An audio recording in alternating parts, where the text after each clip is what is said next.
कुंज बिहारी गोपी जन वल्लभ गिरिवर धारी।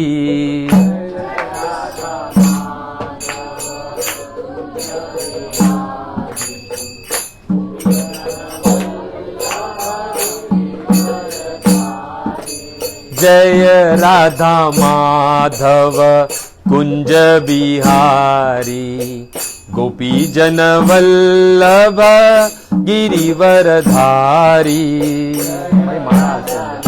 माड़ा मारिया, आवाज थोड़ा बढ़ाओ ना।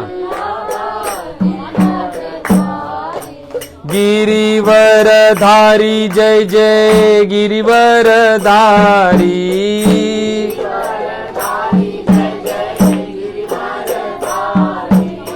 गिरिवर धारी जय जय गिरिवर धारी।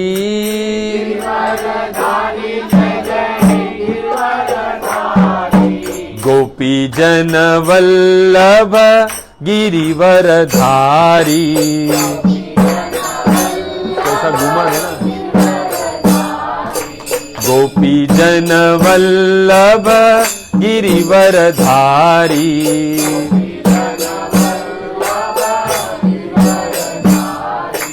जय राधा माधव कुंज बिहारी गोपी जन वल्लभ गिरिवर धारी।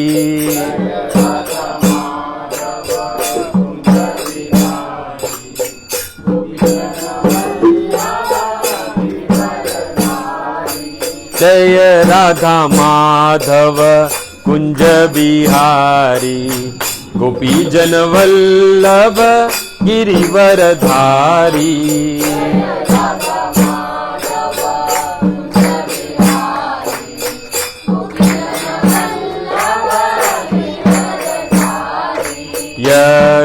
यशोदानंदन व्रज जन रंजन।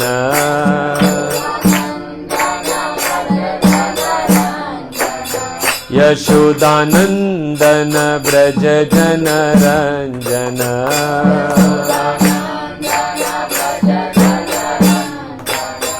यमुना तीर वनचारी।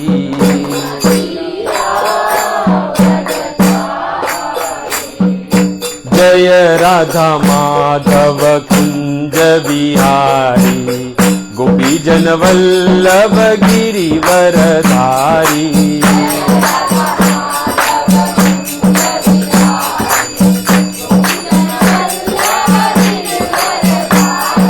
जय राधा माधव कुंज बिहारी गोपी जन वल्लभ गिरिवर धारी।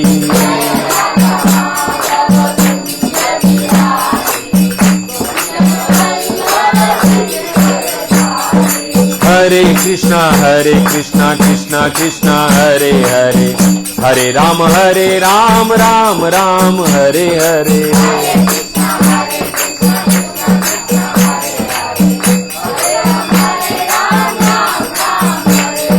हरे कृष्णा कृष्णा कृष्णा हरे हरे।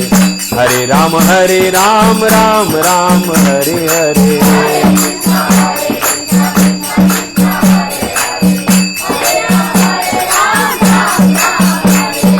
जय जगन्नाथ जय बलदेव जय जय सुभद्रा।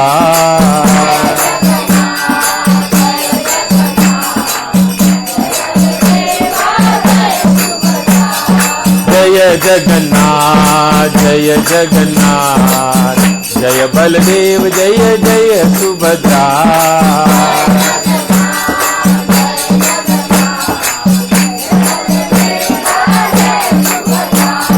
गौरनिताय गौरनिताय गौर गौर गौर गौर गौरनिताय।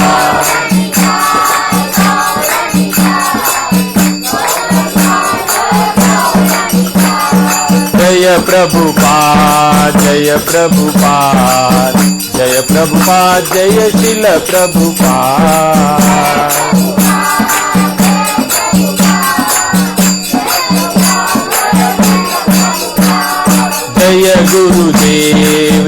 गुरुदेव, जय गुरुदेव जय शिल गुरुदेव।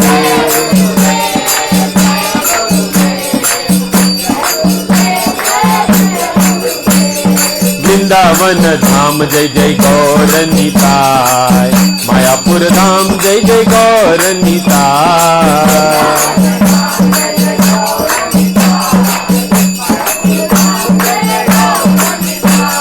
वृंदावन धाम जय जय गौर निताय, मायापुर धाम जय जय गौर निताय।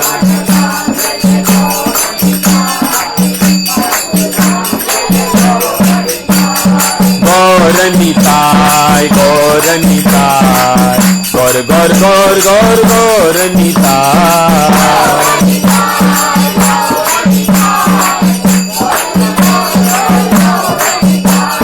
गौर निताय गौर निताय, गौर गौर गौर गौर गौर निताय।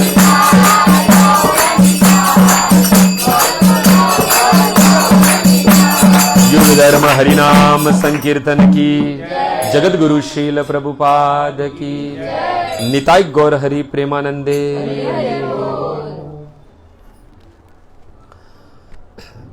ओम नमो भगवते वासुदेवाय।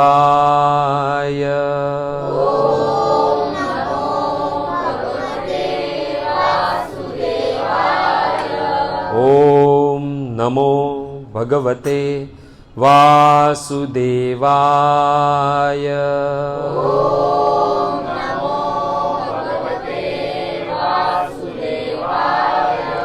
ओम नमो भगवते वासुदेवाय।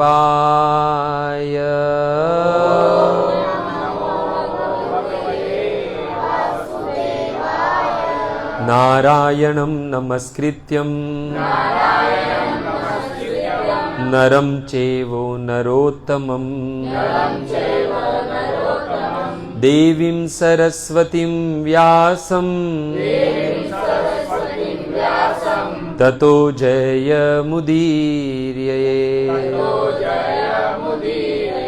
नष्टप्रायेषु अभद्रेषु नित्यं भागवत सेवया, भगवती उत्तम श्लोके भक्तिर्भवतीर्नेष्टकी। ओम अज्ञानतिमिरानन्दस्य ज्ञानाञ्जनशलाकय चक्षुरुन्मीलितं येन तस्मै श्रीगुरुवे नमः। श्रीचैतन्यमनोभीष्टं स्थापितं येन भूतले स्वयं रूप कदा मह्यं ददाति शब्दान्तिकं। नमोऽहं विष्णुपादाय कृष्णप्रेष्ठाय भूतले श्रीमते भक्तिवेदान्त स्वामिनिति नामिने। नमस्ते सारस्वते देवे गौरवाणी प्रचारिणे, निर्विशेष शून्यवादी पाश्चात्य देशतारिणे। हे कृष्ण करुणा सिंधु दीनबंधु जगतपते, गोपेश गोपिका कांत राधाकांत नमस्तुते। तप्त कांचन गौरांगी श्री राधे वृंदावनेश्वरी, वृषभानुसुते देवी प्रणमामि हरिप्रिये। जय श्री कृष्ण चैतन्य प्रभु नित्यानंद, श्री अद्वैत गदाधर शिवासादि श्री गौर भक्त वृंद। हरे कृष्णा कृष्णा कृष्णा हरे हरे, हरे राम राम राम हरे हरे। हरे कृष्णा कृष्णा कृष्णा हरे हरे, हरे राम राम राम हरे हरे। हरे कृष्णा कृष्णा कृष्णा हरे हरे, हरे राम राम राम हरे हरे। यं ब्रह्मा वरुण रुद्र मरुत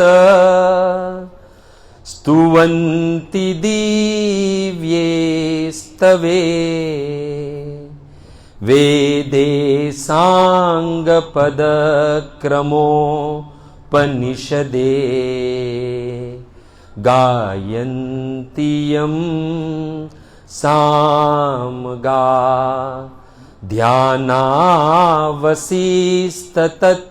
गतेन मनसा पश्यन्ति यं योगिनो यस्यान्तं न विदुसुरा सुरगणा देवाय तस्मै नमः देवाय तस्मै नमः।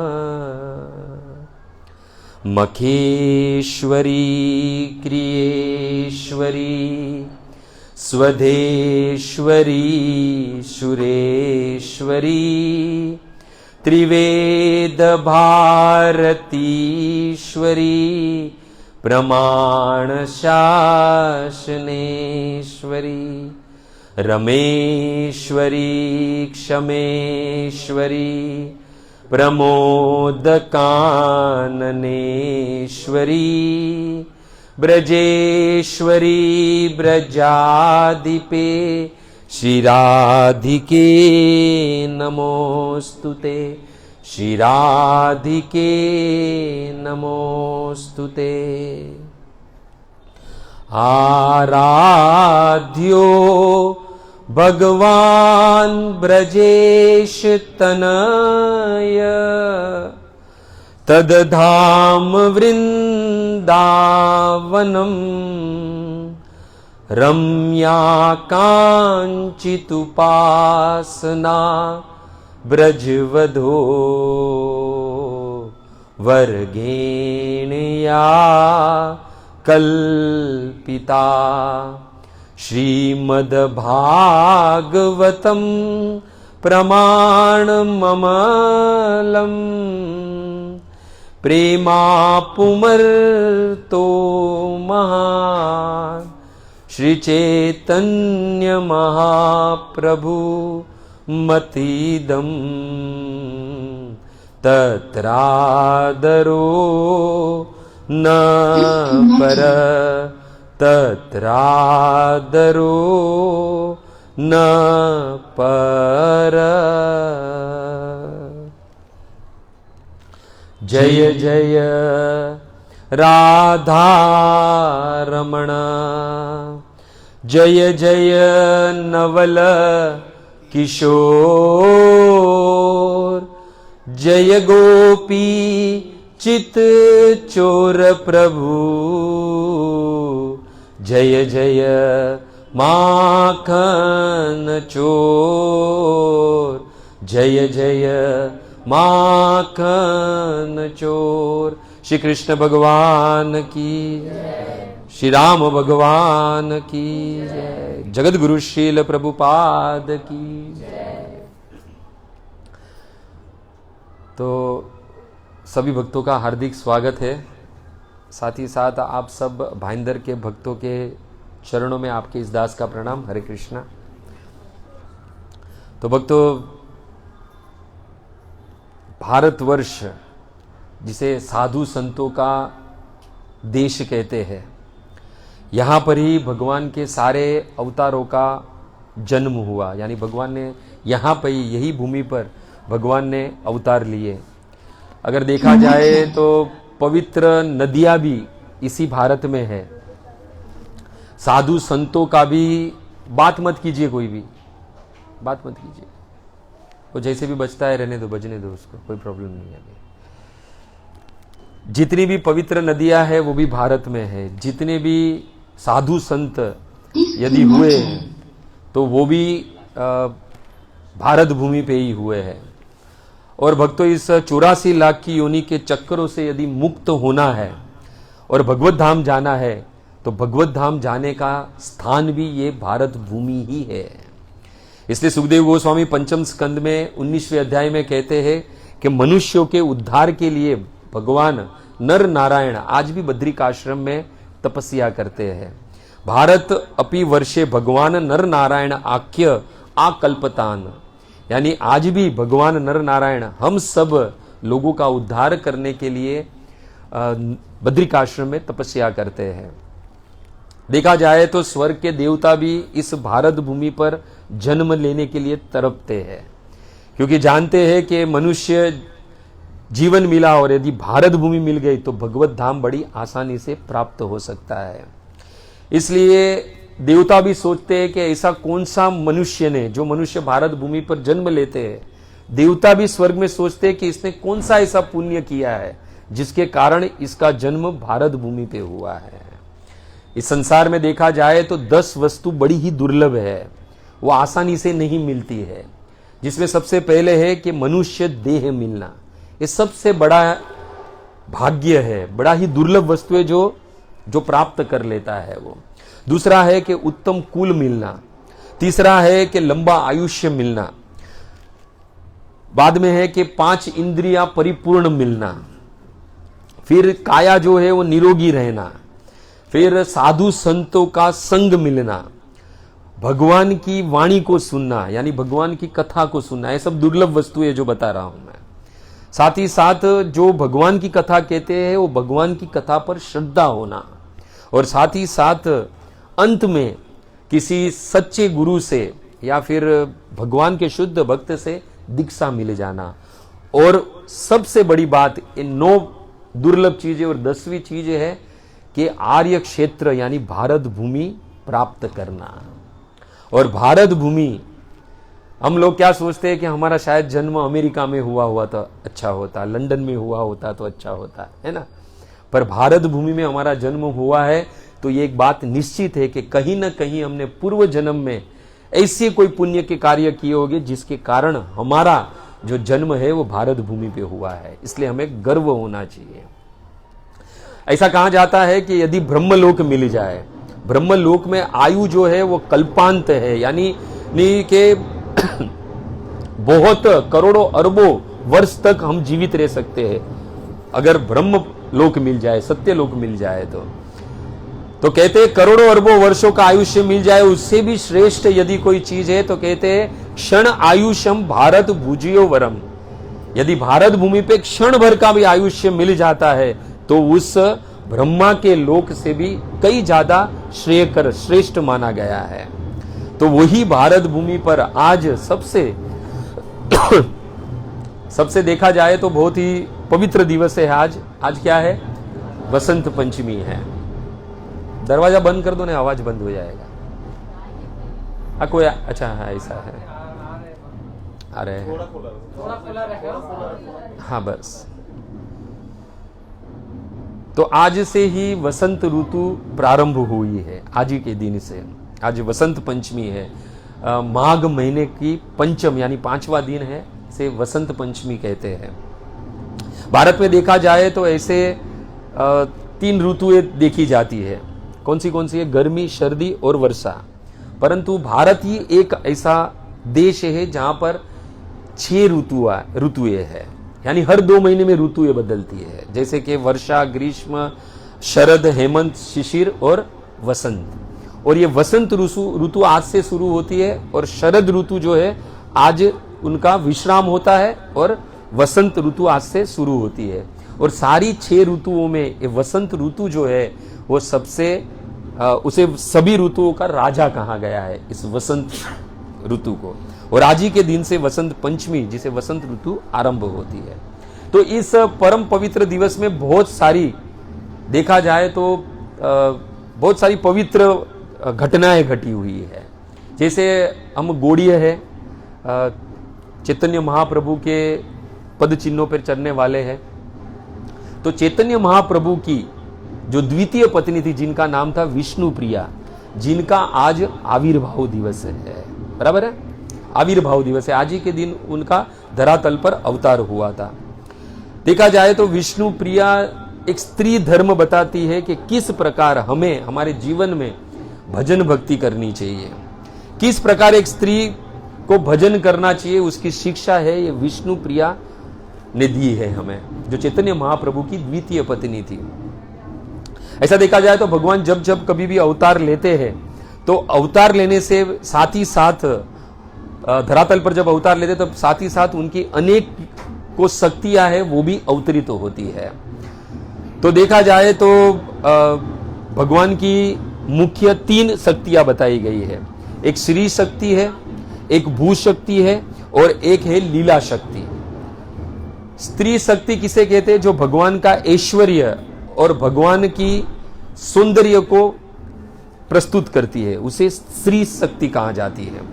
दूसरी है भू शक्ति। भू शक्ति यानी इस जगत उत्पत्ति का जो भार संभालती है उसे भू शक्ति कहा जाता है। और लीला शक्ति जो भगवान के लीला में सहायक बनती है उसे लीला शक्ति कहा जाता है। तो कवि कर्णपुर ने श्री गौर गणोदेश दीपिका में ये विष्णु प्रिया कौन है उसके बारे में बताया है। आप सबको पता होगा कवि कर्णपुर, जिन्होंने चैतन्य महाप्रभु का अंगूठा मुंह में लिया था और सारी ज्ञान उनको हो गया था। आप सब ऐसे भी विद्वान लोग हैं, मैं पढ़कर आया हूं, मुझे तो अभी। तो कवि कर्णपुर ने गौण श्री गौर गणोदेश दीपिका में बताया है। क्या बताया है कि श्री सनातन मिश्रा अयम पूरा 17 जीतो निरूप विष्णु प्रिया जगन माता यत कन्या भूस्वरूपिणी। क्या कहा है कि ब्रज लीला में जो राजा 17 जीत थे उनकी एक कन्या था जिसका नाम था सत्यभामा। और विष्णु प्रिया जो है वो नवद्वीप में श्री सनातन मिश्रा के घर पर वही भगवान की भूस्वरूपिणी। भूस्वरूपिणी हमने अभी सुना क्या है? जो भगवान ये जगत उत्पत्ति में भगवान की सहायक होती है, वही भूस्वरूपिणी ये विष्णु प्रिया है जो सनातन मिश्रा के घर पर नवद्वीप धाम में आविर्भाव हुआ उनका। और उनका आज आविर्भाव दिवस है, वसंत पंचमी के दिन। साथ ही साथ आज दूसरी एक पवित्र घटना है कि पुंडरीक विद्यानिधि जो है उनका भी आज आविर्भाव दिवस है। ये महाप्रभु के परिकर में एक थे जिनका नाम था ये पुंडरीक विद्यानिधि। ऐसे देखा जाए तो बाहर से वो राजाओं की तरह रहते थे, इत्तर लगाना, मुकुट पहनना, अच्छे अच्छे रंग बेरंगी रेशम के वस्त्र पहना, यहां तक कि सिंहासन पर भी बैठते थे। ये जो पुंडरीक विद्यानिधि है वो अभी उनका पूरा जो रहने का ढंग था वो एक राजसिक था। तो जो महाप्रभु के जो शक्ति बताई जाती है गदाधर पंडित, वो ऐसा मानते थे कि रजोगुणी व्यक्ति है। पर एक बार जब भागवत का श्लोक उनके सामने उच्चारण हुआ था तब तो उनको अष्ट विकार आए और तुरंत ही वो मूर्छित हो गए थे।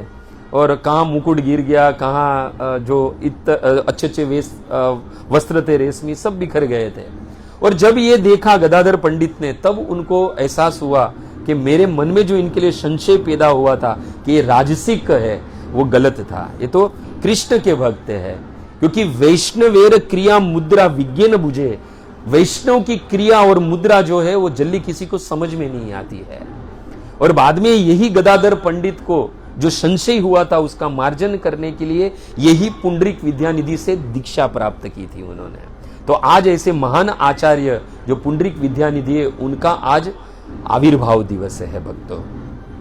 साथ ही साथ हमारे विश्वनाथ चक्रवर्ती ठाकुर, उनका आज तिरोभाव तिथि है। आज विश्वनाथ चक्रवर्ती ठाकुर का, जिन्होंने अपनी शक्ति प्रदान करके बलदेव विद्याभूषण को, जो बलदेव विद्याभूषण तो जो जिनको जयपुर भेजा था और जिनकी ही शक्ति के द्वारा, यानी बलदेव विद्याभूषण उनके शिष्य थे और उनकी शक्ति प्रदत्त से उन्होंने गोविंद भाष्य लिखा, जिसे ये जो गौड़ीय संप्रदाय है वो प्रामाणिक हुआ।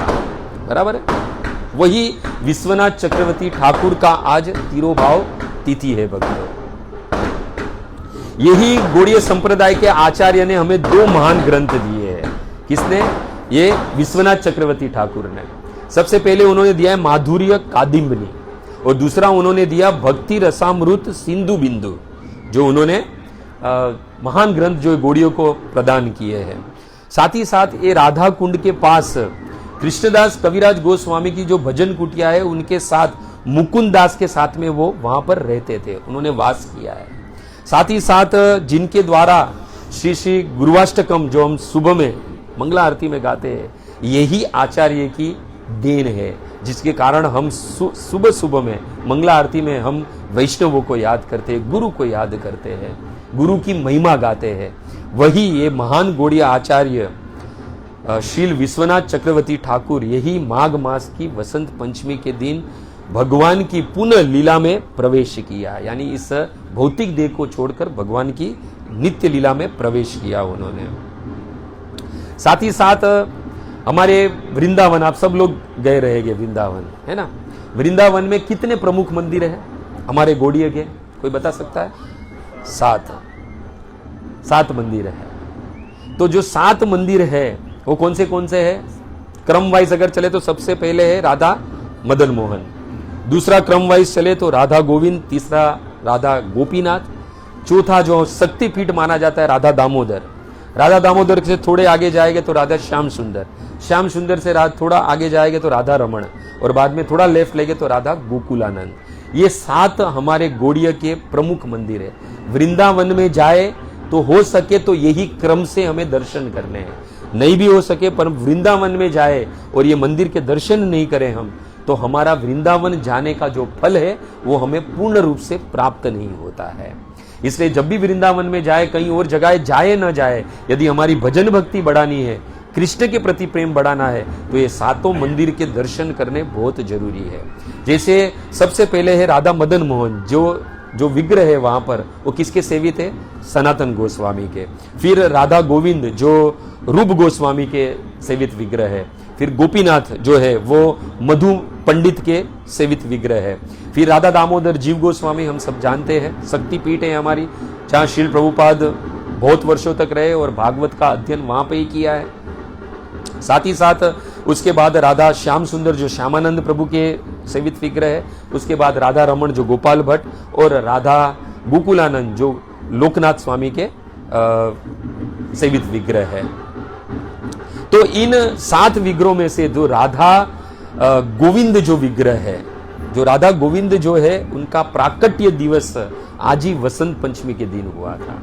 और ऐसा कहा जाता है ये जो राधा गोविंद जो है वो कृष्ण के जो परपौत्र थे व्रजनाभ, उनके द्वारा ये बनाया गया ये विग्रह था। उन्होंने 3 विग्रह अपने काल में बनाए थे, एक राधा मदन मोहन, एक राधा गोविंद देव और एक राधा गोपीनाथ। ऐसा कहा जाता है गोविंद देव का जो मुख है वो एज इट इज भगवान कृष्ण के मुख से मिलता है। उन्होंने एक्चुअली पूरी भगवान की मूर्ति बनाने की, पर 3 विग्रह में भगवान पूर्ण हुए। मुख जो है वो राधा गोविंद जैसा है, जो एज इट इज भगवान कृष्ण के मुख से मैच होता है। फिर गोपीनाथ जो है मुख से लेके, यानी मुख से लेके नाभि तक, वो जो है वो गोपीनाथ से मिलता है। और जो मदन मोहन है वो भगवान के नाभि से नीचे यानी चरण तक जो है वो एज इट इज कृष्ण से मिलते हैं। तो 11वीं शताब्दी में जब मोहम्मद गजनी का आक्रमण हुआ, उस वक्त ये सारे विग्रह को जंगलों में छुपा दिया गया। और बाद में जब 16वीं शताब्दी हुई तब चैतन्य महाप्रभु आए और उनकी कृपा दृष्टि से, उनकी कृपा से ये पुनः ये सारे जो दबे हुए जो लिप्त जो ये विग्रह थे उनको वापिस पुनः स्थापित किया गया मथुरा वृंदावन में। और औरंगजेब जब 1669 में जब उसने आक्रमण किया और वो सारे हिंदू मंदिरों को तोड़ रहा था, तब भय के कारण ये सारे विग्रह को जयपुर ले गया, भेजा गया। तो वही राधा गोविंद देव जी का प्राकट्य जो है वो आज वसंत पंचमी के दिन हुआ था। हमें अगर कृष्ण का प्रेम प्राप्त करना है तो 3 वस्तुओं से गुजरना पड़ता है। सबसे पहले है संबंध, दूसरा है अभिधेय और तीसरा क्या है? प्रेम। इसलिए कृष्णदास कविराज गोस्वामी चैतन्य चरितमृत में कहते हैं, आज डिस्टर्ब करेगा, सर्व शास्त्र कहे संबंध अभिधेय प्रयोजन। गाइए, सर्व शास्त्र कहे संबंध अभिदेय प्रयोजन। कृष्ण कृष्ण भक्ति प्रेम तीन महाधन। कृष्ण कृष्ण भक्ति प्रेम तीन महाधन। क्या है तीन महाधन है? क्या है? कृष्ण, कृष्ण भक्ति, और तीसरा कृष्ण प्रेम। कृष्ण है वो संबंध जोड़ना है, यानी संबंध विग्रह कौन से है? राधा मदन मोहन, जो संबंध विग्रह है। राधा मदन मोहन संबंध विग्रह, हमें संबंध जुड़वाते अगर उनकी सेवा करते हैं तो। और बाद में कृष्ण भक्ति जो है वो कौन देते हैं? ये राधा गोविंद जो है, राधा गोविंद जो है वो अभिदेयी है, वो कृष्णपति राधा गोविंद देव देते हैं। अभिदेय यानी किस प्रकार भगवान की सेवा करना है, यानी कृष्ण की भक्ति प्रदान करते हैं। और अंतिम जो कृष्ण का प्रेम जो है वो कौन देता है? गोपीनाथ जी देते हैं। तो ये तीन स्टेप है कृष्ण की प्रेम को प्राप्त करने का। उसमें जो गोविंद देव है, राधा गोविंद देव, उनका आज वसंत पंचमी के दिन प्राकट्य हुआ है भक्तों। साथ ही साथ ये 7 मंदिर हमने अभी अभी गिने, उसमें जो राधा श्याम सुंदर मंदिर है उसमें आज ही के दिन लाला और लाली का विवाह उत्सव होता है। आज वसंत पंचमी के दिन बड़ा ही धूमधाम से मनाया जाता है। राधा कृष्ण का विवाह उस मंदिर में आज ही के दिन होता है और बड़े ही धूमधाम से मनाया जाता है।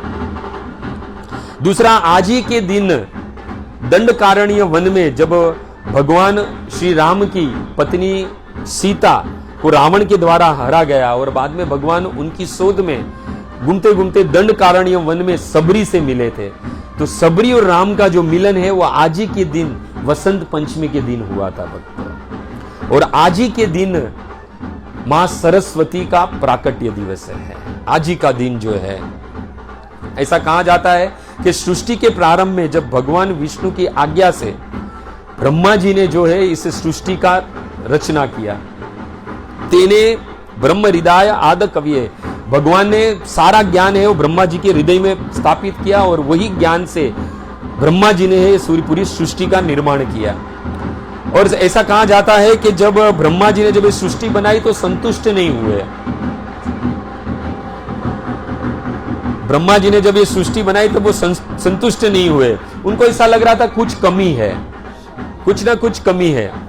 तो उन्होंने भगवान की अनुमति लेकर अपने कमंडल से जल लिया और जल इस पृथ्वी पर छिड़का। जैसे वो जल पृथ्वी पर छिड़का तो कंपन होने लगी। संतुष्ट क्यों थे, असंतुष्ट क्यों थे ब्रह्मा जी? क्योंकि चारों ओर मौन छाया हुआ था। सृष्टि तो बन गई थी पर चारों ओर मौन था। तो उनको जल लिया भगवान की अनुमति से, पृथ्वी पर जल को छिड़का तो पृथ्वी में कंपन होने लगी और वृक्षों के बीच में से एक शक्ति का प्राकट्य हुआ और वह प्राकट्य एक चतुर्भुज में एक सुंदर स्त्री का हुआ, जिनके एक हाथ में वीणा, एक हाथ में माला, एक हाथ में पुस्तक शास्त्र थे और चौथा हाथ जो था उनका वर मुद्रा में था। ब्रह्मा जी ने उस देवी को निवेदन किया कि आप वीणा बजाओ।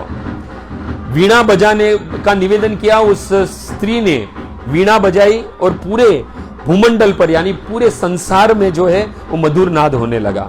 संसार में समस्त जीव जंतु को वाणी प्राप्त हुई और साथ ही साथ जल में कोलाहल हुआ और पवन में सरसराहट आने लगी जब उन्होंने वीणा बजाई।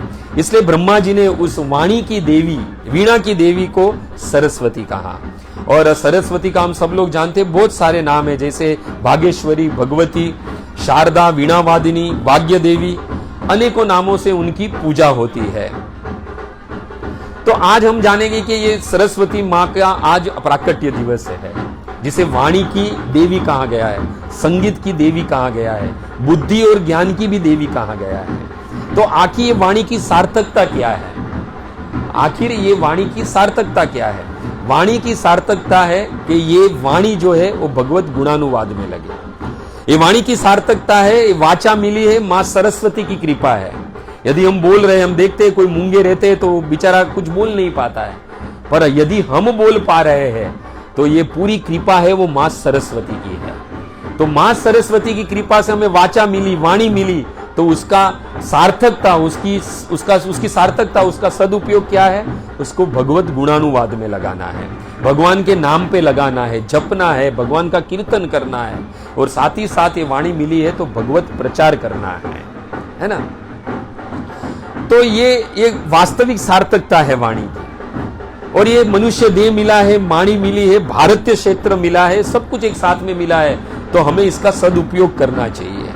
आप देखो उपदेशामृत में प्रथम श्लोक में रूप गोस्वामी बताते हैं, 6 वेगों के बारे में बात करते हैं, वाचो वेगम, मनस क्रोध वेगम, जीवा वेगम, उदर उपस्थ वेगम, ये 6 वेगों की बात करते हैं। और इसको जो विषय है, तो जो धीर व्यक्ति इसको जो सहन करता है, वही सर्वम अपि माम पृथ्वीम स शिष्यात्, वही इस संसार में शिष्य बनाने योग्य है। तो आप देखो ये 6 वेगों में रूप गोस्वामी ने सबसे पहले कौन से वेग को रखा? वाचो वेगम, जो अपनी वाणी के वेग को जो कंट्रोल कर सकता है, वो ही एक सच्चा कृष्ण भक्त है। इसलिए वाणी की सार्थकता है उसको कंट्रोल करना। और वाणी को कैसे कंट्रोल करना है? वाणी को कंट्रोल करना है भगवत गुणानुवाद में लगाकर, भगवान के गुणानुवाद में लगाकर।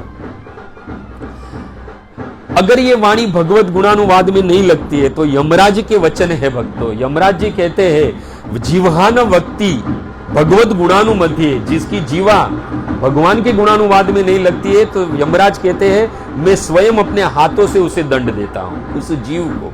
इसलिए वाणी मिली है तो भगवत गुणानुवाद में लगाओ। और तुलसीदास जी भी कहते हैं, गोस्वामी तुलसीदास जी कहते हैं कि जो नहीं करही राम गुण गाना, जी सो दादुर जी समाना। जो जिसकी जीवा भगवत गुणानुवाद नहीं करती है, राम कृष्ण का नाम नहीं लेती है, उनकी जीवा को किसके साथ में कह दिया? मेंढक के साथ में कह दिया। उनकी जीवा मेंढक जैसी है। प्रभुपाद कहते हैं मेंढक क्या करता है? टर टर करके किसको बुलाता है? अपने ही काल सर्प को बुलाता है, टर टर करके, है ना। तो यदि हम भगवान का नाम नहीं लेंगे और दूसरा कुछ बोलते रहेंगे तो साक्षात काल को आमंत्रित करेंगे। इसलिए कहते जीवा तो तब लग भली जब तक जप ही राम, नहीं तो काट फेंके भला नहीं मुख में चाम। आखिर अगर ये जीवा तब तक भली है जब तक उसके जीवा पर राम का नाम हो, कृष्ण का नाम हो। बाकी तो ये जीवा क्या, ये मुख में चमड़ा कर क्या रहा है? उसे तो काट के फेंक देना चाहिए, तुलसीदास जी कहते हैं। तो जो कृष्ण का भक्त है उसकी जीवा हमेशा कृष्ण के गुणानुवाद में हमेशा लगी रहती है। इसलिए महाप्रभु कहते हैं कि वैराग्येण कृत्ये सदा नाम संकीर्तन। जो मेरा भक्त है, चैतन्य महाप्रभु की वाणी है, उनके वचन है कि जो मेरा भक्त है वो क्या करता है? उसका एक ही कार्य है और वो है सदा नाम संकीर्तन। उसकी वाणी जो है वो सदैव भगवान के गुणानुवाद में लगी रहती है। और देवहूति, माता देवहूति कपिल मुनि से कहते हैं कि जिनकी जीवा पर है प्रभु आपका नाम हो जाता है, अतो अहो बत स्वपचो यत गरियान, चाहे वो नीच कुल में जन्म लिया हो, जो कुत्ते का मांस खाता है, चांडाल के कुल में क्यों न जन्मा हो, पर यदि उसकी जीवा पर यत जीव है अग्रे वर्तन्ते नाम तुभ्यम, हे प्रभु यदि आपका नाम उसकी जीवा पर आ जाता है तो क्या है? अहोबत और गरियान, वो तो पूजनीय है, सम्मान देने लायक है। तो जैसे भी हो ये वाणी मिली है, जितना हो सके उतना भगवान के गुणानुवाद में लगानी चाहिए। और भक्तों हमारी वाणी भगवत गुणानुवाद में लगाकर ही हमें वास्तविक इस वाणी की सार्थकता प्राप्त होती है। पर हम क्या करते हैं? उस वाणी को निंदा में लगाते हैं, है ना। आज बहुत खुश हो रहा है, बाद में पता नहीं इसका क्या होगा।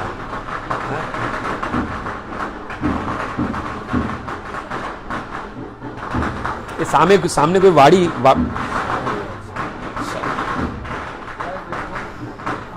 तो ज्यादातर ये वाणी हमें मिली है, ये वाणी भगवत गुणानुवाद के लिए मिली है, पर हम कहां लगाते हैं वाणी को? निंदा करने में। ज्यादातर हम ये वाणी को निंदा करने में लगाते हैं। देखो देखा जाए तो सम्मान और निंदा दोनों अमृत का भी काम कर सकते हैं और जहर का भी काम कर सकते हैं। यदि तुम सम्मान किसी को दोगे तो क्या होगा? सम्मान देने में अमृत है पर लेने में क्या है? जहर है। बात समझना है। ऐसे ही नहीं बोलना है तृणादपि सुनिचेन तरोरे वपि सहिष्णुना। आजकल क्या है, किसी जगह पे किसी को प्रवचन के लिए बुलाया गया तो पहले ये डिसाइड करता है वहां पे कितने लोग आते हैं, है ना, वहां पे माइक सिस्टम सही है, हाँ ये सही है वो सही है, तब जाके वो भाई प्रवचन देने के लिए आता है। सम्मान सबको चाहिए, भले फिर माइक में बोलेगा तृणादपि सुनिचेन, ये सब कुछ बोलेगा, पर सम्मान नहीं मिलेगा, वहां खड़ा नहीं रहेगा वो। तो सम्मान देने में अमृत है, और लेगे तो क्या है, जहर है वो। और हमारे गौड़िया आचार्यों ने क्या कहा है, विशेर क्या है प्रभु वो सम्मान का, सुकर विष्टा। ये सम्मान जो है वो सुकर विष्टा, हाँ, है ना। इसलिए सम्मान जो है वो दो जितना हो सके। ये यथामाम प्रपद्यन्ते ताम स्थैव भजाम्यहम्। भगवान कहते जो भाव से जो कुछ देता है उसी भाव से मैं उसे दर्शन देता हूं। तो सम्मान दोगे तो आपको सम्मान मिलेगा। तो सम्मान देने में क्या है, अमृत है, पर लेने में जहर है। वैसे ही निंदा क्या है, निंदा लेने में अमृत है, पर देने में क्या है, जहर है। और ये वाणी को कभी निंदा में नहीं लगाई है। इसलिए हमारे आचार्य कहते हैं ना कि निंदक मित्र हमारा, ये निंदा करता है ना वो हमारा मित्र, उसको क्या करना चाहिए, निंदक निरीय रखिए, यानी निंदक को अपने पास में रखिए। जो हमारी निंदा ज्यादा करता है ना उसको अपने पास में रखिए, क्योंकि वो हमारा सबसे बड़ा मित्र है। निंदक हम मित्र, हमारा निंदक सबसे बड़ा मित्र है हमारा। और शास्त्र में तो कई जगह पर ऐसा कहा गया है कि निंदक जो है वो मां के समान है, यानी मां से भी श्रेष्ठ है। निंदक है वो मां से भी श्रेष्ठ है। मां क्या करती है, शास्त्र कहता है माता पुतानी हास्त अभ्याम। माता जो है अपने पुत्र का मल जो है अपने हाथ से साफ करती है, परंतु जो निंदक होता है, निंदक जिभ्यया मलम, ये निंदक जो है अपनी जीवा से उस व्यक्ति के मल को साफ करता है। इसलिए कभी भी जीवन में ये वाणी मिली है तो उसे निंदा में कभी भी मन लगाइए, और उसमें भी खास करके किसी वैष्णव की निंदा मत कीजिए भक्तों। क्योंकि वैष्णव जो है, एक बार वैष्णव के अपराध करेंगे तो वैष्णव को कोई प्रॉब्लम नहीं है, पर वैष्णव का जो भगवान है उससे बड़ी प्रॉब्लम होती है। हमारे नरोत्तम दास ठाकुर कहते हैं ना वैष्णव की महिमा गाते हुए कि जिनके निकट जाने से हमारे पाप दूर हो जाते हैं। जाहर निकट गेले पाप दूर थाय, जिनके निकट जाने से हमारे सारे पाप धुल जाते हैं, उनका कभी निंदा मत करिए। ये वाणी मिली है भगवत गुणानुवाद के लिए, निंदा करने के लिए नहीं मिली है। और उसमें भी खास करके किसी वैष्णव की निंदा मत कीजिए। हम लोग क्या करते हैं, थोड़े बहुत जब भक्ति में आगे आ जाते हैं ना, बढ़ जाते हैं थोड़े या वरिष्ठ हो जाते हैं, तो तुरंत ही कमियां निकालना शुरू कर देते हैं। आप मार्क करो, हम जब नए नए कृष्ण भक्ति में आते, इस्कॉन में आते हैं, तो किसी को भी देखते हैं तो प्रणाम करने लगते हैं, पर जैसे ही कुछ साल हो जाता है ना तो क्या समझने लगते हैं, अभी मैं तो वरिष्ठ हो गया, अभी प्रणाम करने की जरूरत नहीं है। गलत है ये। वैष्णव वो है जो सबके आगे झुकता है। तृणादपि, वो वृक्ष के समान सहनशील है, उसे कहते हैं। तृण से भी नर्म है, उसे वैष्णव कहते हैं। और सम्मान की कभी भी आशा नहीं होती है, और ऐसे वैष्णव का निंदा कभी भी मत कीजिए। क्योंकि देखो, अगर कोई धाम में जाए हम, तो धाम में अपराध हो जाए, ऐसा शास्त्र में बताया गया है कि अन्य क्षेत्रे कृतम पापम तीर्थ क्षेत्रे विशंति। अन्य क्षेत्र में जो हम पाप करते हैं, तीर्थ क्षेत्र में जाए तो वो सारे पाप है वो नष्ट हो जाते हैं। पर तीर्थ क्षेत्र कृतम पापम वज्रलेपो भविष्यति। अगर तीर्थ क्षेत्र में जाओगे, धाम में जाओगे और अपराध करोगे तो वज्र के समान हो जाएगा, उसको फिर मिटा नहीं पाओगे। तो उसे भी मिटाया जा सकता है। नरोत्तम दास ठाकुर कहते हैं, हरि स्थाने अपराधे तारे हरि नाम। हरि स्थान पे यदि अपराध हो जाता है, धाम में कोई अपराध हो जाता है, तो वो कैसे हो जाएगा, मिट जाएगा, नाम जपने से, हरि का नाम जपने से वो सारे अपराध मिट जाएंगे, जो वज्र के समान हो गए फिर भी मिट जाएंगे। परंतु नरोत्तम दास ठाकुर कहते हैं, तोमा स्थाने अपराधे नाही परित्राण। अगर कोई वैष्णव का अपराध कर लिया तो उसका कोई तोड़ नहीं है। क्यों? तुम्हारा हृदय सदा गोविंद विश्राम। क्यों? क्योंकि वैष्णव के हृदय में कौन रहता है सदा? भगवान गोविंद विश्राम करते हैं भक्तों। रामायण का प्रसंग आपको कहूं तो रामायण में जब विभीषण जी जब प्रभु श्री राम को पहली बार मिले, तुरंत ही भगवान को दंडवत किया, भगवान को प्रणाम किया, भगवान प्रसन्न हो गए। भगवान ने उसे क्या कहा? लंकेश कह के पुकारा। भगवान ने लंकेश कह दिया। अभी तक तो ना युद्ध हुआ था, कुछ भी नहीं हुआ था। तो जो जामवन जी और इत्यादि अंगद वगैरह जो सब वानर थे, उन लोग ने कहा प्रभु आपने इन्हें लंकेश कह दिया, अभी तो रावण से युद्ध भी नहीं हुआ है और हम जीतेंगे हारेंगे ये भी नहीं पता है। पर यदि शायद रावण आपकी शरणागति स्वीकार कर ले तो आप रावण को क्या दोगे? क्योंकि लंकेश के तो लंका तो विभीषण को दे दी। अगर रावण आपकी शरणागति पे आ जाएगा तो रावण को क्या दोगे? तो भगवान राम कहते हैं कि मैं रावण को अपनी अयोध्या दे दूंगा। तो किसी ने कहा अयोध्या तो आप भरत को देकर आए हो, अयोध्या तो आप भरत को देकर आए हो, तो रावण को अयोध्या दे दोगे, भरत को क्या दोगे आप? तो भगवान ने कहा भरत को मैं अपना वैकुंठ दे दूंगा। तो किसी ने कहा प्रभु तो अगर वैकुंठ भरत को दे दिया तो आप कहां रहोगे? तब भगवान ने कहा मेरा एक ही स्थान है, वो मेरा प्रिय भक्त हनुमान जो है उसके हृदय में मैं वास करूंगा। ये है भक्तों तुम्हारे हृदय सदा गोविंद विश्राम।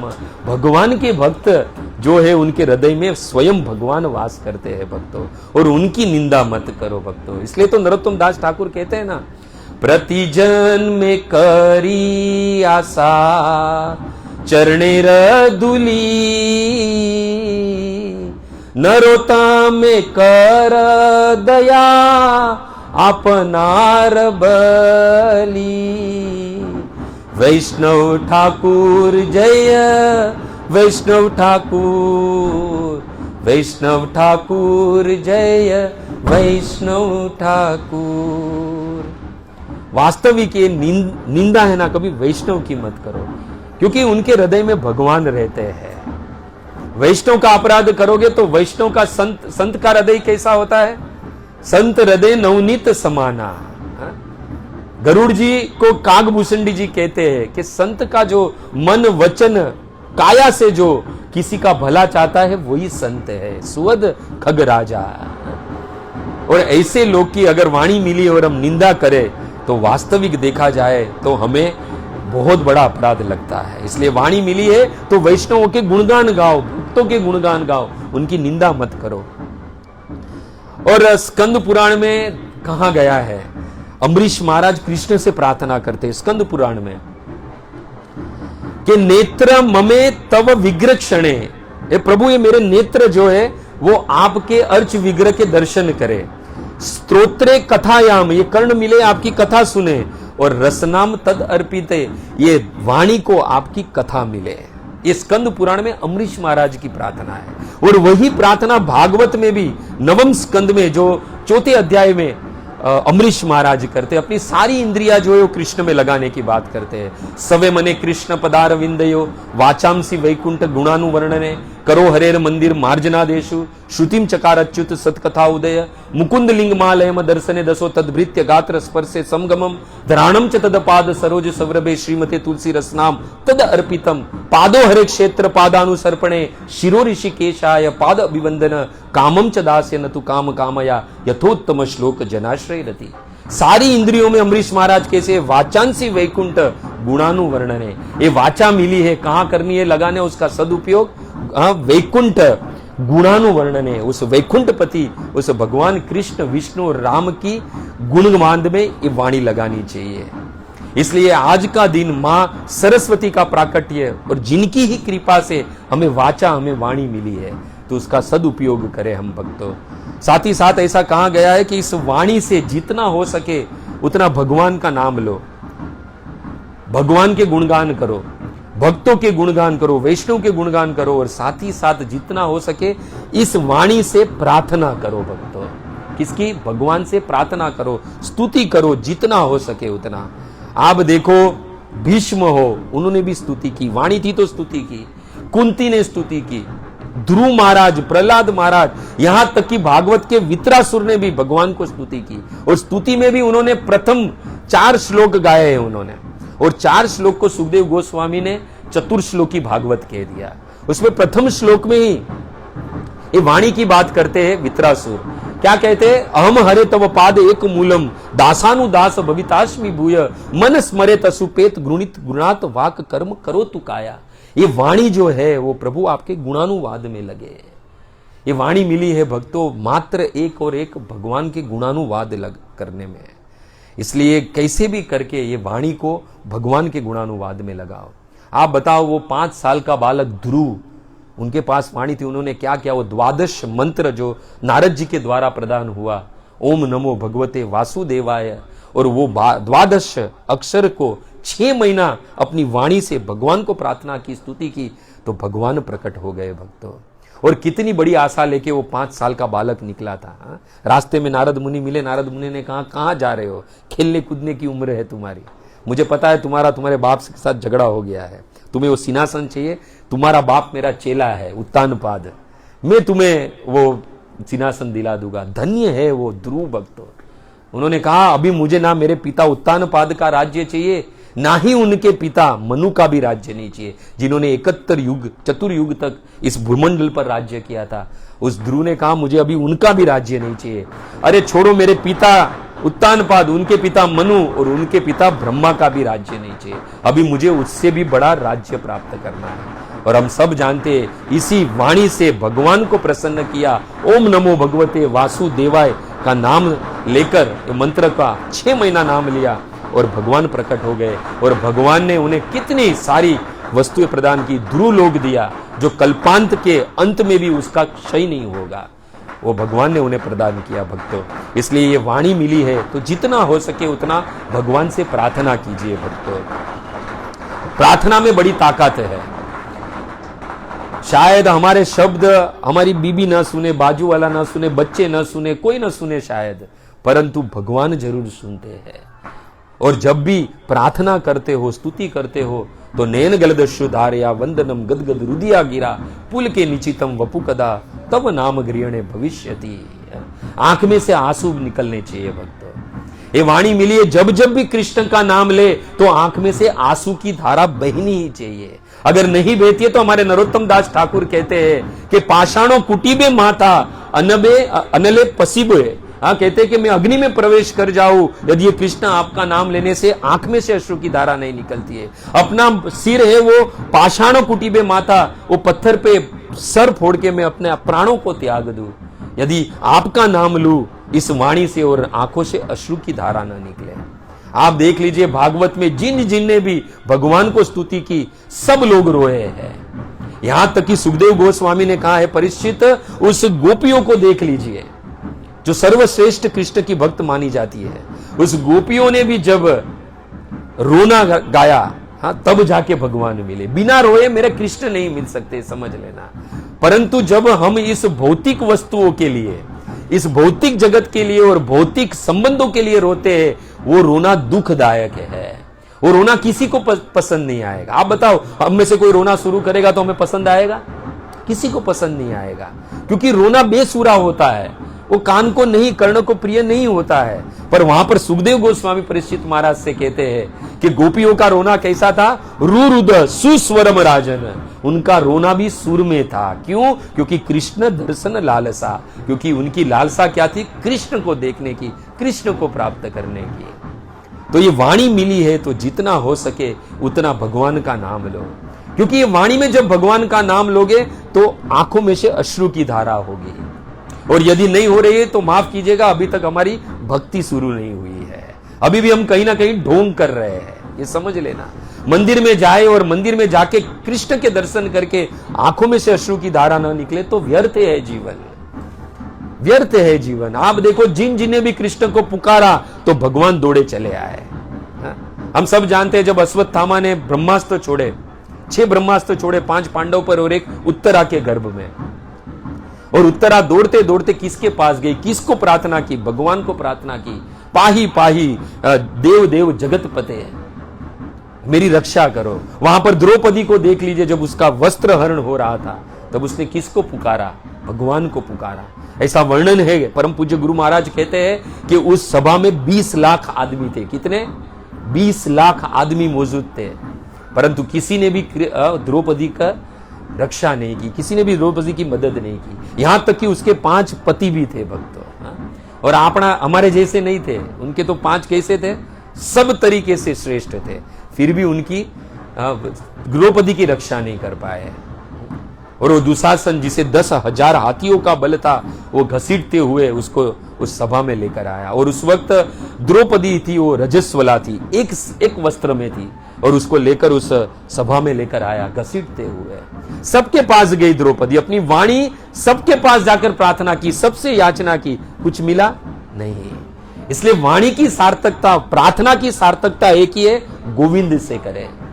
सूरदास जी वहां पर लिखते हैं, द्रुपद सुता निर्बल भई त्याजी तजिन आए निज धाम, दुशासन की भुजा तकिन भई वसन रूप भय श्याम। द्रौपदी ने पुकारा, भगवान दौड़े चले आए। ऐसा वर्णन है कि उस वक्त भगवान भोजन कर रहे थे, अपनी रानी उनको रुक्मणी जी भोजन परोस रही थी, सत्यभामा कालिंदी इत्यादि सब चामर ढुला रही थी, और द्रौपदी ने पुकारा। द्रौपदी ने पुकारा श्लोक पता है किसी को? मेरे साथ गाइएगा और याद रखिए जीवन में। ये वाणी मिली है, पुकारिए अवश्य गोविंद आएंगे, जैसे द्रौपदी की रक्षा करने के लिए आए। शंख चक्र गदा पाणी, शंख चक्र गदा पाणी, द्वारिका निलयच्युत, द्वारिका निलयच्युत, गोविंद पुंडरीकाक्ष, गोविंद पुंडरीकाक्ष, रक्ष मां शरणं गत, रक्ष मां शरणं गत। ये वाणी मिली है तो भगवान को पुकारो। वास्तविक जब दुख आता है, विपदा आती है, ये वाणी का प्रयोग हम आजू बाजू वाले को लोगों को बुलाने में लगाते हैं। कितने लोग आ जाते हैं? कोई नहीं आता है। पर गोविंद को पुकारोगे, मेरे कृष्ण को पुकारोगे तो दौड़े चले आएंगे। तुरंत ही द्रौपदी की पुकार सुनी, तुरंत ही भगवान के आटो आटो अंग फड़कने लगे। भगवान खड़े हो गए। खाते खाते रुक्मणी जी ने कहा कि प्रभु कहां जा रहे हो? भगवान के पास समय नहीं था बताने के लिए। भगवान दौड़ने लगे, भगवान दौड़ने लगे। गरुड़ जी आए, गरुड़ जी ने कहा कि प्रभु कहां जा रहे हो? मेरे पीठ पर बैठ जाओ, मैं तुम्हें लेकर जाता हूं। और हम सब जानते हैं गरुड़ मंद की गति से चलते हैं। भगवान उस वक्त गरुड़ पर विराजमान हुए। भगवान को उस वक्त वहां पर द्रौपदी पुकार रही थी, भगवान को उस वक्त गरुड़ की गति भी धीमी लगने लगी। भगवान गरुड़ पे से कूद गए और भगवान दौड़ने लगे। भगवान समझ गए कि अब मैं समय पर नहीं पहुंच पाऊंगा, मेरी भक्त द्रौपदी की रक्षा नहीं कर पाऊंगा। भगवान ने अपने उत्तरीय को, अपने वस्त्र को आदेश दिया, और भगवान वसन रूप भय श्याम, वस्त्र के रूप में भगवान ने द्रौपदी की रक्षा की। भक्त कब? जब द्रौपदी ने पुकारा, उस वाणी का सदुपयोग किया, तो भगवान है वो दौड़े चले आए। भक्तों, द्रौपदी ने कहा कि इतनी देर क्यों कर दी तुमने आने में? तो भगवान ने कहा मैं तो तुम्हारे बाजू में ही खड़ा था। तुमने कहा द्वारिका निलय अच्युत, सोने की द्वारिका में रहने वाले कृष्ण मेरी मदद करो, रक्ष माम शरणम गत, मैं तुम्हारी शरण में आई हूं, तुम मेरी रक्षा करो। तो मैं तो वहीं खड़ा था, पर तुमने क्या कहा? द्वारिका में रहने वाले हे कृष्ण, ये यथामाम प्रपद्यन्ते तामस्तेव भजाम्यहम्। गीता का सिद्धांत, जो भाव में कृष्ण को पुकारोगे, भजोगे, वही भाव से भगवान फल देते हैं। कहा कि तुमने द्वारिका का कृष्ण को पुकारने को कहा, इसलिए मैं द्वारिका गया, और द्वारिका से आते आते थोड़ी देरी हो गई। तो द्रौपदी ने कहा कि ऐसा विकट परिस्थिति यदि जीवन में दूसरी बार आ जाए तो मैं कैसे पुकारूं आपको? तो भगवान ने क्या कहा? हृदयस्थो जनार्दन, क्या कहना है? हृदयस्थो जनार्दन, सबके हृदय में वास करने वाले जनार्दन, हृदयस्थो जनार्दन। और हम सब जानते हैं जब उनको वनवास मिला था और दुर्वासा मुनि आए थे और वो सब खत्म हो गया था, तब द्रौपदी ने वो श्लोक को याद किया था जो कृष्ण ने कहा था, और कहा हृदयस्थो जनार्दन, पीछे से टपली मारी कि बोल क्या काम है। भगवान हमारे पास में है, बस पुकारने भर की देरी है। भक्तों, हम प्रॉब्लम क्या है? भगवान को पुकारते नहीं, और बाद में क्या कहते हैं? इतनी तकलीफ देते हैं, तुम आते नहीं हो, आते हो, तुम पुकारते हो पहले। हम क्या करते हैं? द्रौपदी की तरह। पहले द्रौपदी कहां कहां नहीं गई है, अपने 5 पतियों के पास, पितामह भीष्म, द्रोणाचार्य, कृपाचार्य, यहां तक कि महाराज धृतराष्ट्र के पास गई। कुछ मिला? नहीं मिला। इसलिए उत्तरा को कहा था, ये उत्तरा द्रौपदी की शिष्या है, ऐसे देखा जाए। शिष्या बराबर समझाया था कि ये किसी के पास मत जाना, ये कोई काम के नहीं है। ये 5 पांडव की कोई काम के नहीं है। जाना तो कहां जाना, सीधा कृष्ण के पास जाना। इसलिए जब अश्वत्थामा का बाण जब उसके गर्भ को जला रहा था तो कहीं अन्य न जाकर वो किसके पास गई, कृष्ण के पास गई। पाही पाही महादेव, भगवान के पास गई, वो उत्तरा। तो वाणी मिली है तो वाणी कैसे भी करके भगवान के गुणानुवाद में लगाओ, भगवान को पुकारने में लगाओ, प्रार्थना में लगाओ, स्तुति में लगाओ, जितना हो सके उतना। क्योंकि देखो भक्तों, स्तुति और प्रार्थना में बड़ी ताकत है। यदि शुद्ध भाव से की जाए तो भगवान दौड़े चले आते हैं। आप देखो जिन भी भगवान को पुकारा, भगवान दौड़े चले आए। ध्रुव ने पुकारा, प्रहलाद ने पुकारा तो स्तंभ फाड़कर प्रकट हो गए। बाकी थोड़ा विचार करिए आप कि भगवान को रहने के लिए क्या वो हिरण्यकश्यप के घर का खंबा ही मिला था? भगवान को रह लेने के लिए जगह नहीं। इतना अच्छा वैकुंठ है भगवान का, क्यों उसके खंबे में से भगवान प्रकट हुए? क्योंकि प्रहलाद ने पुकारा। हिरण्यकश्यप ने कहा कि बता तेरा विष्णु रहता कहां है? तब प्रहलाद ने कहा अत्र तत्र सर्वत्र, सब जगह पर मेरा विष्णु है। तब कहा क्या इस खंबे में भी तुम्हारे विष्णु है? यही बात युधिष्ठिर महाराज के राष्ट्रीय यज्ञ में नारद जी कहते हैं कि उस खंबे में भगवान नहीं थे। ये युधिष्ठिर उस खंबे में भगवान नहीं थे, पर सत्यम विधातु निज भृत्य भाषितम, अपने भक्त के वचनों को सत्य करने के लिए भगवान उस स्तंभ से प्रकट हो गए। क्यों? क्योंकि प्रहलाद ने भाव से और श्रद्धा से पुकारा था। इसलिए भक्ति में कहते हैं ना, आदो श्रद्धा तत् साधु संगत भजन क्रिया। ये सब बाद में आती है, पहले क्या है? श्रद्धा। श्रद्धा होनी चाहिए कि कृष्ण है, कृष्ण मेरी रक्षा करेंगे। हम तो क्या है, प्रॉफिट देख के ही भक्ति करते हैं, पूरे बनिए हैं हम लोग। जहां कुछ लोग क्या कहते हैं, कथा में मैं आया ना तो मेरे काम बनने लगे, मेरे बिगड़े काम कथा में सुनने लगा तो बन गए, ये सब लोग बोलते हैं। कुछ कहते हैं कि मेरी फाइनेंशियल प्रॉब्लम थी पर मैं कथा में जाने लगा तो मेरी प्रॉब्लम सोल्व हो गई। कथा आपके दुख को सुख में नहीं बदलती है। कृष्ण की कथा, एक बात समझ लीजिएगा। अगर ये सोच के कथा में आते कि हमारे दुख दूर हो जाए तो गलत। ये देख लीजिए, प्रमाण है शास्त्र के, जितने भी भक्त हैं उनके जीवन में सबसे ज्यादा दुख आया है। सबसे ज्यादा दुख किसके? भक्त के जीवन में। अरे सब छोड़े, 5 पांडव को देख लीजिए। पितामह भीष्म कहते हैं अपनी अंतिम समय में, यत्र धर्म सुतो राजन, गाइए, यत्र धर्म सुतो राजन गदा पाणी वृकोदर, कृष्ण स्त्री गांडीव चापम,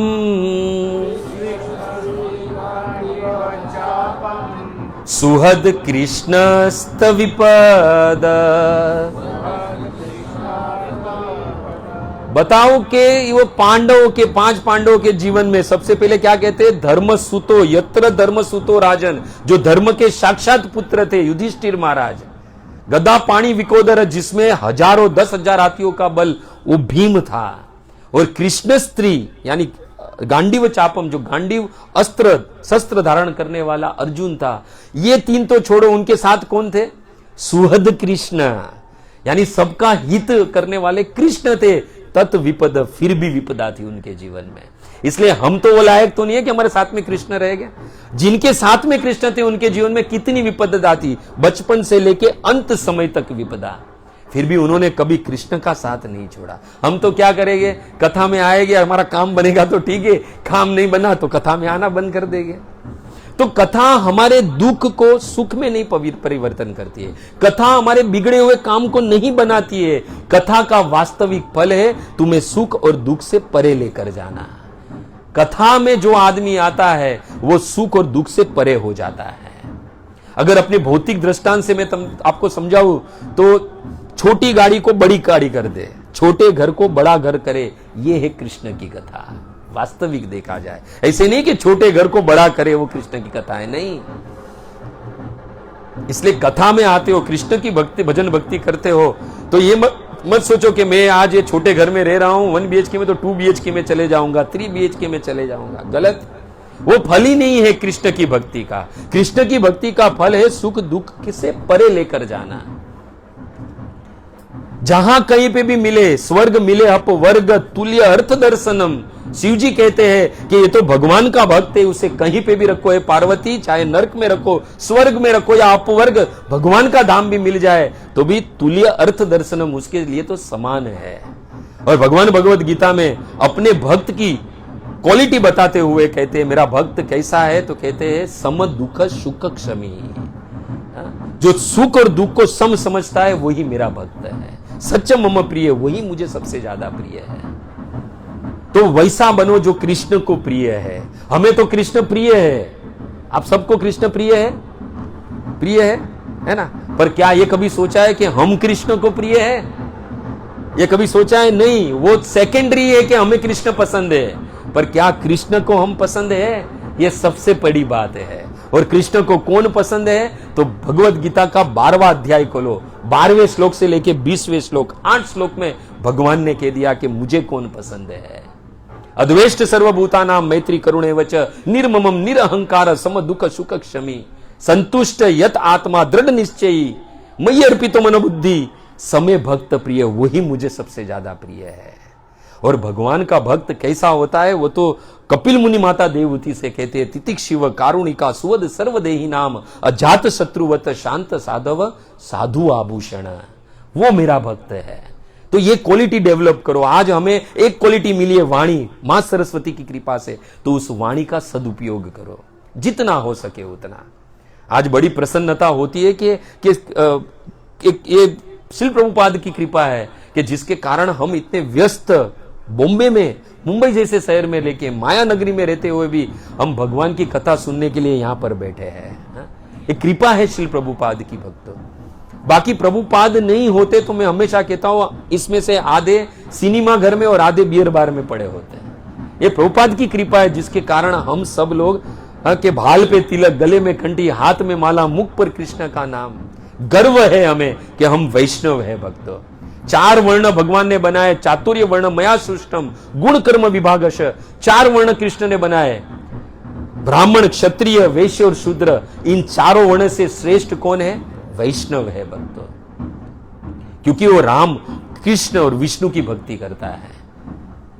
तो ये वाणी मिली है मां सरस्वती कृपा से, बुद्धि मिली है। हाँ, ये बुद्धि को कहां लगाना है? कृष्ण की भजन भक्ति में लगाना है। इसलिए जब भी हम मंदिर में दर्शन करने जाए तो कृष्ण के होकर जाइए।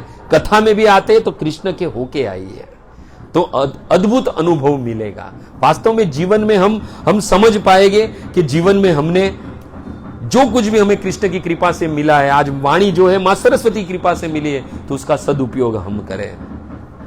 और जब जब भी वाणी से भगवान का नाम निकले तो आंख में से अश्रु निकलने चाहिए। नरोत्तम दास ठाकुर कहते हैं, गौरांगे बलिते हबी पुलक शरीरा, हरि हरि बलिते नयन बबे नीरा। नयन से अश्रु की धारा बहनी चाहिए। बाकी तो नरोत्तम दास ठाकुर ये भी कहते हैं कि मनुष्य जीवन मिला है और राधा कृष्ण न बजिया तो विष खाइनु, जानिया सुनिया विष खाइनु, जान बूझकर हम विष खाते हैं, समझ लेना। ये मनुष्य जीवन बड़ा ही दुर्लभ है भक्तों। और आज ये मनुष्य दुर्लभ जीवन के साथ साथ हमें वाणी, वाचा भी मिली है मां सरस्वती की कृपा से, तो उसको सही जगह पर उसका सदुपयोग करे, भगवान के गुणानुवाद में लगाओ भक्तों, क्योंकि ये मनुष्य जीवन है बड़ा दुर्लभ है। प्रहलाद महाराज भी कहते हैं कि दुर्लभम मानुषम जन्म, ये बड़ा ही दुर्लभ मनुष्य जीवन है।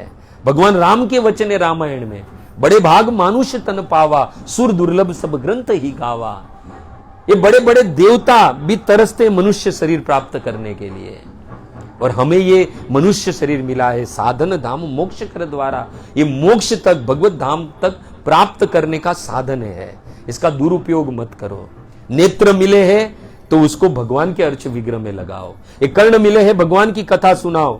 ये वाणी मिली है तो क्या करो? भगवत गुणानुवाद में लगाओ। ये जीवा है, उसे भगवान का प्रसाद दो, है ना। ये नाक मिला है, उसको भगवान के चरणों में रही हुई तुलसी, केसर इत्यादि की सुगंध में लगाओ। ये पैर मिले हैं तो पादो हरे क्षेत्र पादानुसर्पणे, भगवान के धाम में, मंदिर में लेकर जाओ। ये हाथ मिले हैं, करो हरे मंदिर मार्जनादेशु, ये हाथ मिले हैं तो भगवान के भक्तों की सेवा करो, मंदिर का मार्जन करो। ये किनका घर है प्रभु? ये निवास किसका है? कहाँ है वो? हाँ, तो ये है। है ना। तो क्या है ये घर किसका है? आपका है। आपका नाम? भगवान का है। कौन बोले?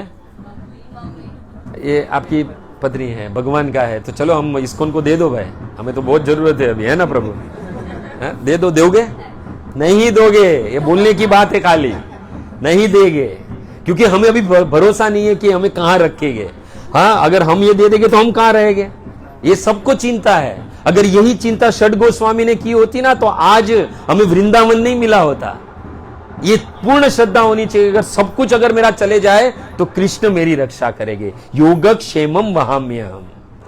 हम तो भगवत गीता डिस्ट्रीब्यूशन बहुत किया, पर ये जो भगवत गीता में लिखा है उस पर क्या हमें श्रद्धा है?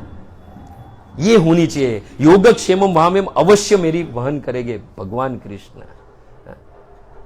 भगवान कृष्ण एक बार एक भक्त के घर पे गए, बहुत उसकी भजन भक्ति करता था और ऐश्वर्य में रहता था, पर भजन भक्ति बहुत करता था। तो भगवान को लगा आज मैं इसे दर्शन दे ही दो।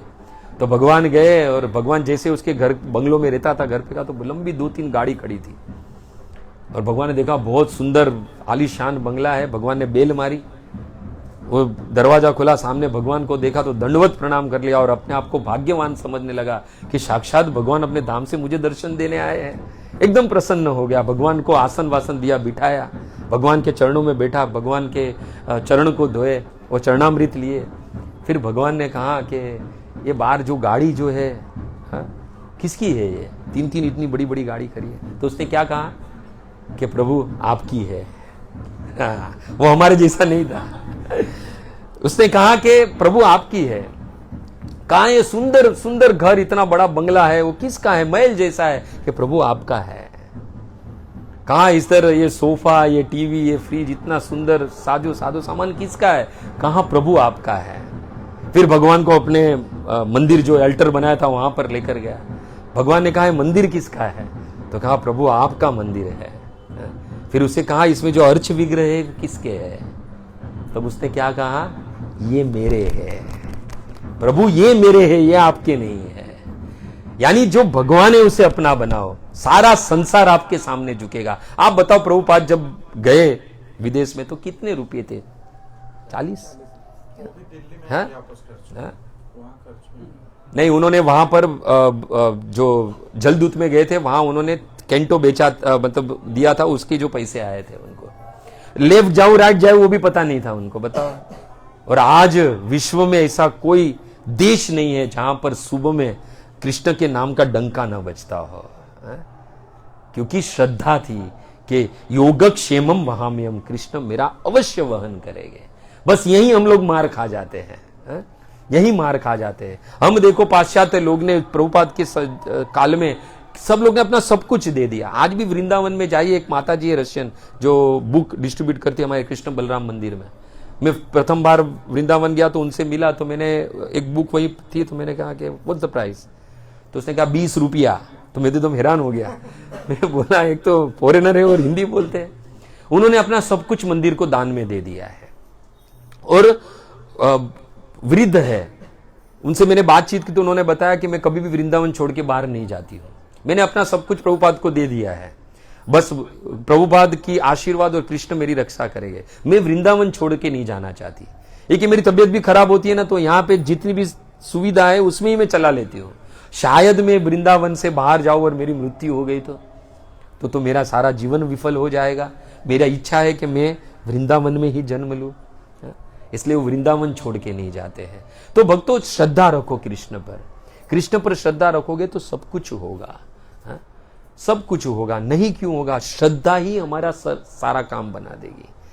तो आज जो ये वाणी की बात की, आज माँ सरस्वती का प्राकट्य दिवस, वसंत पंचमी बड़ा ही पवित्र दिवस है और आज हम सबको भगवान की कथा का भी लाभ हुआ। आप सब भक्तों की कृपा से और खास करके प्रभु जी की कृपा से मेरी वाणी जो है वो आज ही के दिन भगवत गुणानुवाद में लगी। तो आप सभी भक्तों का खूब खूब धन्यवाद कि आप सबकी कृपा की वजह से आज इस पवित्र दिवस पर जो वास्तविक वाणी की सार्थकता है वो मैं प्राप्त कर पाया। तो इसके लिए वांछा कल्पतरुभ्यश्च कृपा सिंधु भयवच पतितानाम पावनेभ्यो वैष्णवेभ्यो नमो नमः। श्रील प्रभुपाद की जय। सभी भक्त वृंद की जय। नामाचार्य हरिदास ठाकुर की। प्रेम से बोलो जय श्री कृष्ण चैतन्य प्रभु नित्यानंद श्री अद्वैत गदाधर शिवा सादी सी गौर भक्त वृंद की जय। तो खूब खूब धन्यवाद प्रभु। हाँ किसी का, हाँ कोई बात नहीं, किसी का कोई प्रश्न है, कोई प्रश्न ऐसा जिज्ञासा कोई किसी की हो तो पूछ सकता है। वो जिज्ञासा है, नरसिंह आरती ना, हाँ नरसिंह आरती आएंगे, ठीक है। कोई जिज्ञासा है, कोई प्रश्न है मन में, ऐसा कुछ संशय हो, कोई प्रश्न हो तो पूछ सकते हैं। मतलब सब लोग ज्ञानी हैं यहाँ पर, किसी को कोई प्रॉब्लम ही नहीं है। प्रश्न है किसी का? पूछना चाहिए, पूछना